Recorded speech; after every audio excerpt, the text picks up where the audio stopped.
यानंतर सांगली जिल्ह्यातनं बातमी. सांगली जिल्ह्याच्या राजकारणात काँग्रेसनं गनिमी कावा करत भाजपचा करेक्ट कार्यक्रम केलाय. मिरज पंचायत समितीमध्ये सर्वपक्षीय विरोधक एकवटल्यानं भाजपच्या हातातोंडाशी आलेली सत्ता निसटली. नाट्यमय घडामोडीनंतर मिरजमध्ये काँग्रेसचा सभापती विराजमान झालाय. आमदार सुरेश खाडे यांच्या बालेकिल्ल्यात भाजपला मोठा धक्का बसलाय. जिल्ह्यातील 10 पैकी 3 पंचायत समित्यांवर काँग्रेसनं वर्चस्व मिळवलंय.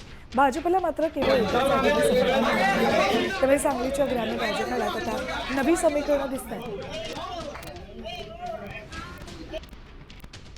शिवसेना शिंदे गट आणि त्याचबरोबर राष्ट्रवादी अजित पवार गट आणि राष्ट्रवादी शरद पवार गट या सर्व पक्षाचे मी आभार मानते की त्यांनी आज मला ही संधी दिली आणि इथून पुढच्या काळात त्यांनी मला संधी दिली त्या संधीचं सोनं करायचा प्रयत्न नक्कीच करेन. पुरोगामी विचाराची जनता आहे त्यांच्यासाठी एक चांगला पर्याय म्हणून आम्ही उमेदवार उभे केले होते.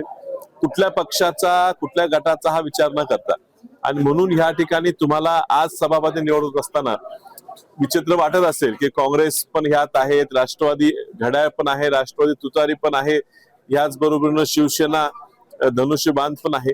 हे विचाराची एकी होती, निवडणुकीपूर्वी होती, ती तशीच पुढे राहिलेली आहे.